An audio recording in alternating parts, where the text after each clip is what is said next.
Mi nombre es María Angélica Zambrano Muegues. En el día de hoy les vengo a hablar sobre el modo de extinguir de las obligaciones. Primero, solución o pago efectivo. Es simplemente hacer efectivo el pago de lo que se debe llevar a cabo, la obligación de dar. También podemos decir que el pago es el cumplimiento efectivo de las obligaciones con el cual un deudor extingue las obligaciones que posee con un deudor. El pago es el modo normal de extinguir las obligaciones, ya que se supone la ejecución efectiva de la prestación, que previamente acordaron las dos partes, o por lo que se vieron abocadas a contratar. Al respecto, el autor Tamayo Lomboa expresa: el pago es un acto jurídico por el cual se cumple la prestación debida, cualquiera que sea su objetivo, de dar, hacer o no hacer, y cuyo efectivo es extinguir la obligación. El pago no necesariamente recae en la obligación de entregar una suma de dinero. El pago es una figura mucho más amplia a este tipo de limitación. Cualquiera que sea la obligación, el que ejecute este pago. El pago, como ya se dijo anteriormente, puede recaer. Recae en la ejecución de una prestación de dar, como la que surge de entregar una cantidad de dinero, o de hacer, como por ejemplo realizar una obra de arte, o por último una prestación de no hacer, como la de realizar una edificación, de no realizar la edificación. ¿Quién puede hacer el pago? El pago lo puede realizar el deudor o cualquier persona que decida encargarse de dicha tarea. Puede pagar además cualquier persona a su nombre, sin importar si es aún su conocimiento o contra su voluntad. Pero si la obligación recae en una obligación, el pago solo será efectivo si lo realiza la persona en la que recae directamente la obligación. O en otra, en el acreedor. El acreedor también autoriza para ejecutarla. Visto lo anterior, se entiende que dependiendo de quién pague la deuda se tendrá tres casos distintos. Si la tercera persona paga con consentimiento del deudor, se subroga en los derechos del acreedor.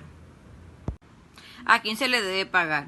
El pago será válido cuando se le pague al acreedor, a quien dipute para el pago mandatario, a quien lo haya sucedido, a quien designe la ley, representantes legales o curadores, o si el juez está frente a una controversia judicial. También se menciona que el pago hecho de buena fe a las personas que se consideran poseedores del crédito será válido, aun si después se demostrara que no lo era. Si por alguna razón el deudor le paga a cualquiera de las personas que no mencionó anteriormente, el acreedor podría ratificar el pago expresa o tácitamente, con lo cual este consideraría válido desde el inicio.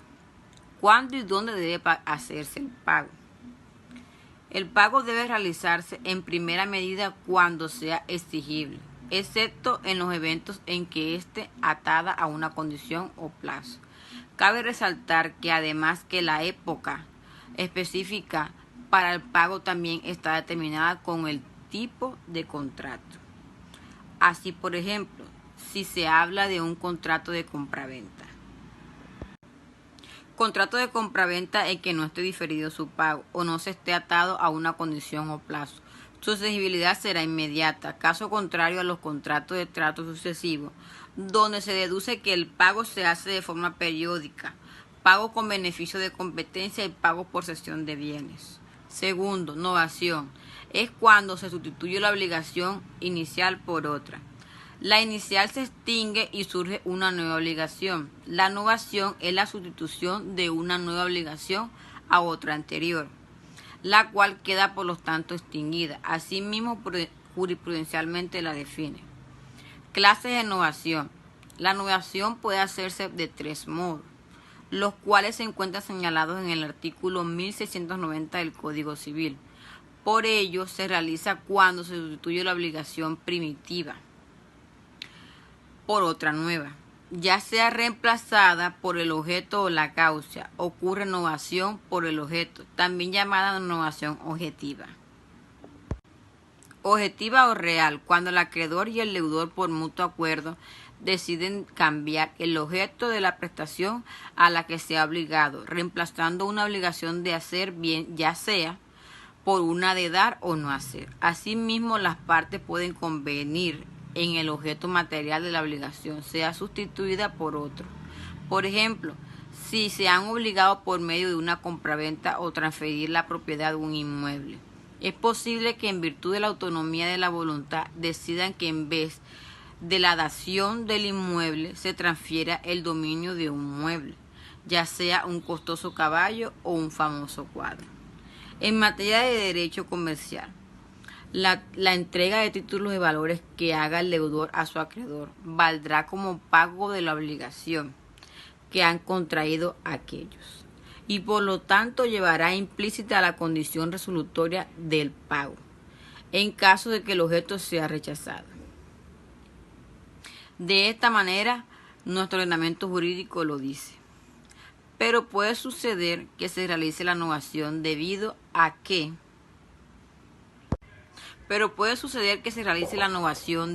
la misma fuente o causa de la obligación es sustituida. Por ejemplo, entre las partes un contrato de arrendamiento. Estas deciden posteriormente que el contrato primeramente estipulado sea reemplazado por una compraventa, designando el canon inicialmente como pago como una parte del precio. Siguiendo por esta línea, pero haciendo un paralelismo, es claro que el tipo de contrato que más permite ilustrar el fenómeno de novación es el contrato de leasing. A continuación, los requisitos de la novación. Tanto la jurisprudencia como la doctrina han convenido coherentemente que para la novación surta efecto son necesarios 3 pasos. En primer lugar, la existencia de una obligación anterior. En segundo lugar, la existencia de una obligación nueva. Y por último, la intención novatoria de las partes, animus novandi. En cuanto al primer elemento, es necesario que en el momento en que las partes deciden novar, existe la obligación finalmente va a ser sustituida como anteriormente lo mencionamos. No puede sustituirse una obligación sometida a condición que aún no ha nacido a la vida jurídica por otra pura y simple. De igual manera, la obligación anterior debe reunir los requisitos de validez, pues si la obligación anterior adolece a un vicio, la novación no presume la ratificación de lo anterior. Tercero, transacción. La transacción se encuentra definida como en el contrato en virtud del cual las partes que celebran terminan extrajudicialmente un litigio pendiente o precaven un litigio eventual. Asimismo, advierte que no podrá considerarse transacción el acto mediante el cual una de las partes renuncia a un derecho que no es objeto de la disputa.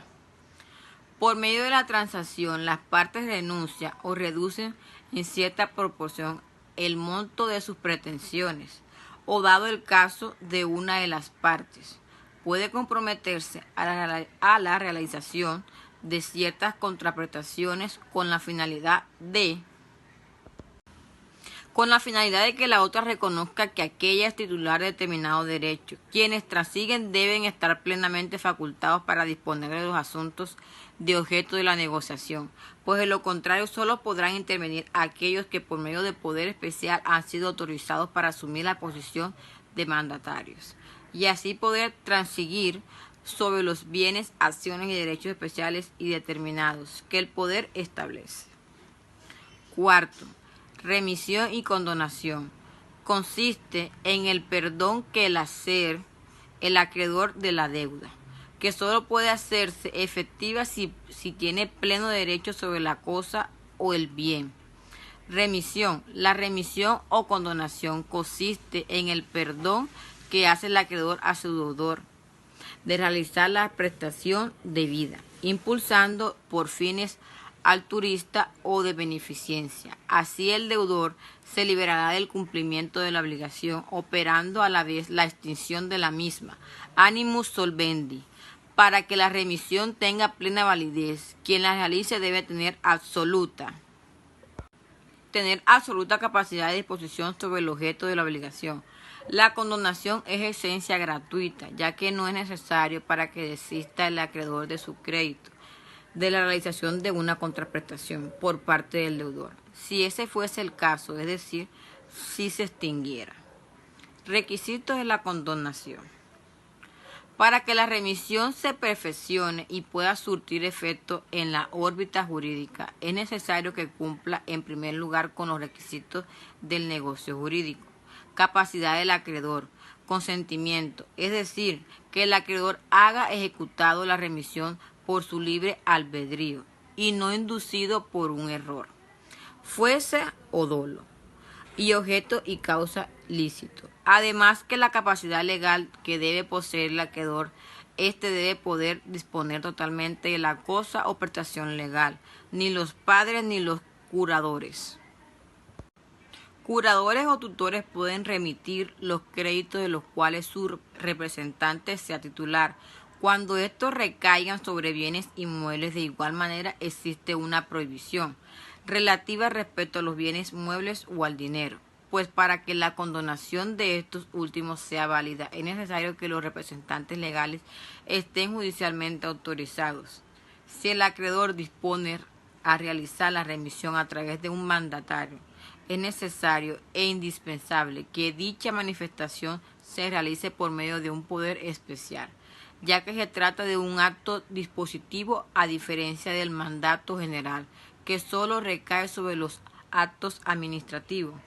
Como ya se mencionó, cuando el acreedor renuncia a su crédito en virtud de la facultad que le confiere, se hace necesario que la renuncia no esté proscripta y que tal acto solo tenga como finalidad satisfacer el interés del acreedor. Quinto, compensación. Esta figura se presenta cuando existen obligaciones recíprocas entre las partes, es decir, que se deben cosas mutuamente. La compensación se constituye como modo de extinguir la obligación y se efectúa cuando dos sujetos son deudores y acreedores recíprocamente. Por ejemplo, si A le debe a B 1,000 pesos y por una circunstancia B termina debiéndole a A la misma cantidad. Entonces, con miras a evitar un doble pago que posiblemente implicará gastos inútiles para ambas partes, la deuda se compensa extinguiéndose de esta misma manera la obligación. A diferencia de la novación, caída en desuso debido a la existencia de otras figuras, como mucho más pragmáticas, como la subrogación o la cesión de crédito, la compensación obedece a la necesidad del tránsito jurídico y comercial, facilitando las gestiones mercantiles y la circulación de la riqueza. Es por ello que las entidades bancarias registran día a día los créditos y las deudas que entran en compensación, facilitando a sus clientes el manejo de las cuentas de ahorro y corriente, y también la adquisición del crédito y una mayor inversión en general. El Código Civil faculta que la figura de la compensación se ejerce hasta por la concurrencia de los valores que se deben hasta las partes, pero también tienen que tener en práctica las entidades bancarias. ¿Cuáles son los efectos de la compensación? En primer lugar, la compensación efectúa la extinción de la obligación total o parcialmente. Si la deuda compensada son del mismo valor, pues su extinción será total. Pero si por el contrario diferencian sus entidades, las compensaciones operará hasta la concurrencia de la deuda de menor valor. También asimismo los créditos también tendrán privilegios accesorios o garantías reales. Estos se extinguirán totalmente si la deuda compensada son de igual valor, pero si estas son distintas solo se extinguirá lo de menor valor, quedando vigente junto con los intereses que devengan aquellos que poseen una cuantía superior. Sexto, les voy a hablar sobre la confusión. Es cuando una misma persona reúne las calidades de acreedor y deudor, pues una persona no puede tener la obligación a darse a sí mismo. La confesión como la concurrencia de las calidades de deudor y acreedor en una misma persona. Esto es imposible e ilógico deberse o pagarse a sí mismo. Opera a través de la confusión la extinción de la obligación. De igual manera, la jurisprudencia ha establecido que la confusión se constituye como un modo de extinción de las obligaciones, pero eventualmente puede presentarse como modo de extinción de los derechos reales, al establecer la forma de extinción de los fideicomisos. También está estipulada una de ellas como la confusión de la calidad de único fideicomiso con la de único fiduciario. Asimismo, establece como causal la extinción de la servidumbre, la confusión o reunión perfecta e irrevocable de ambos predios en manos de un mismo dueño. Efectos. ¿Cuáles son los efectos de la confusión? La confusión se extingue la obligación operando total o parcialmente.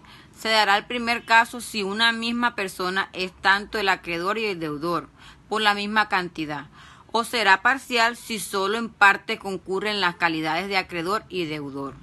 7. Pérdida de la cosa que se debe.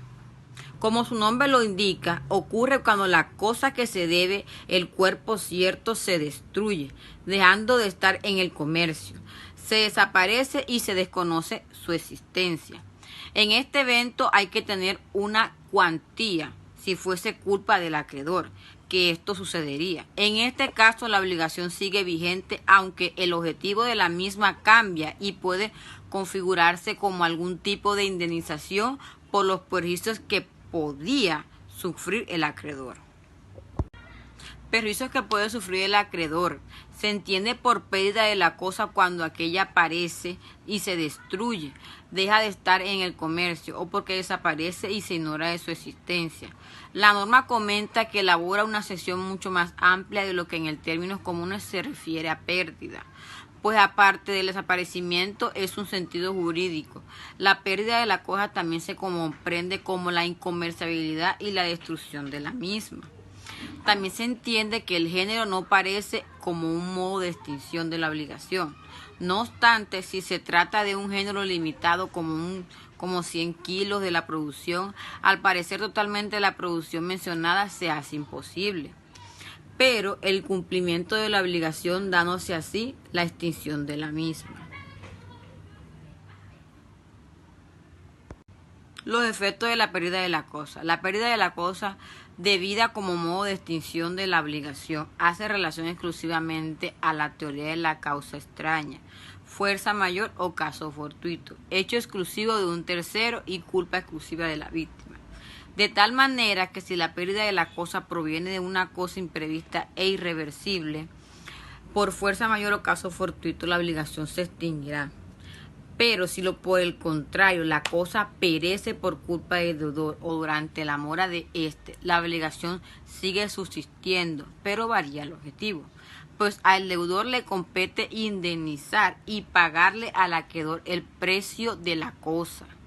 También se puede decir que la extinción de la obligación cuando el deudor estando en mora, la cosa perece por caso fortuito, que habría sobrevenido de igualmente en manos del acreedor, y en este caso contrario, es decir, que el caso fortuito no hubiera sobrevenido en manos del acreedor. El deudor entonces estará obligado al precio de la cosa y a los perjuicios moratorios.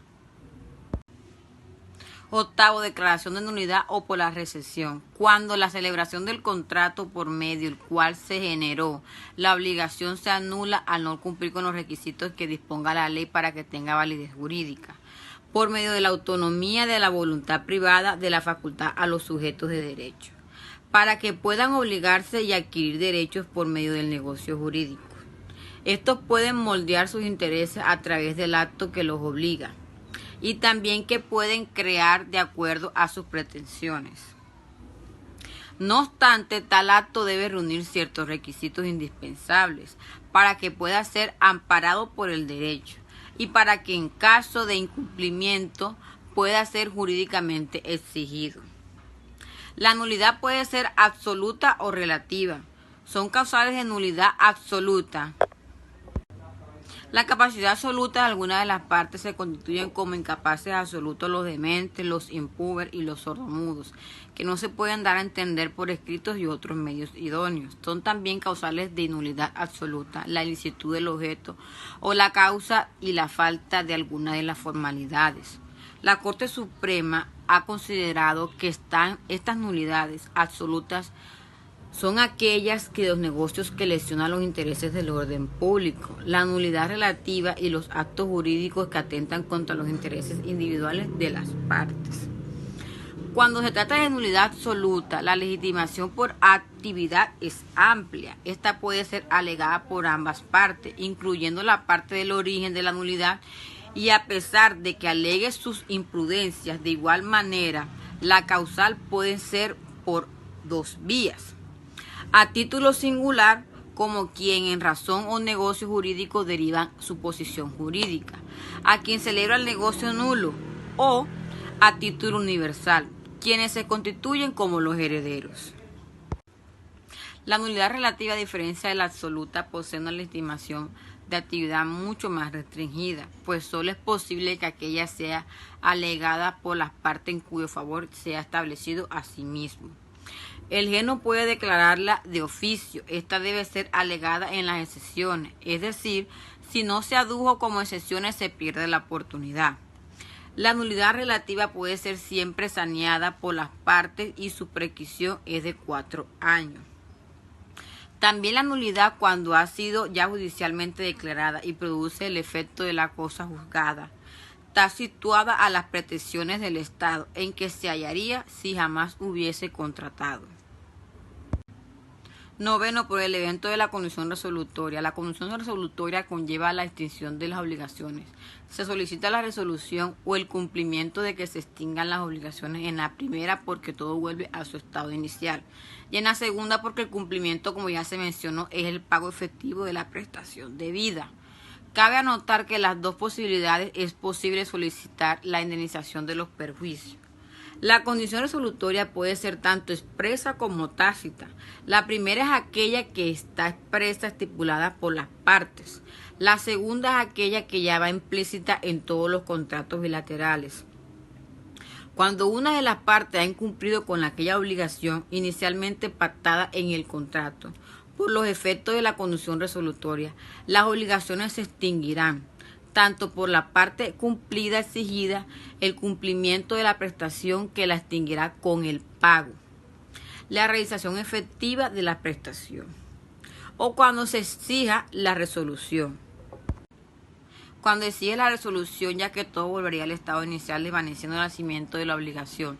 Décimo y por último, la prescripción.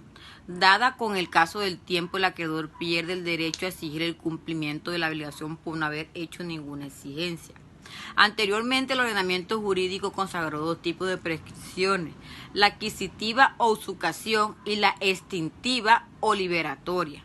La primera es un modo de adquirir las cosas ajenas y la segunda es un modo de extinguir las acciones o derechos por haberse poseído de las cosas en el primer caso o por no haberse exigido los derechos.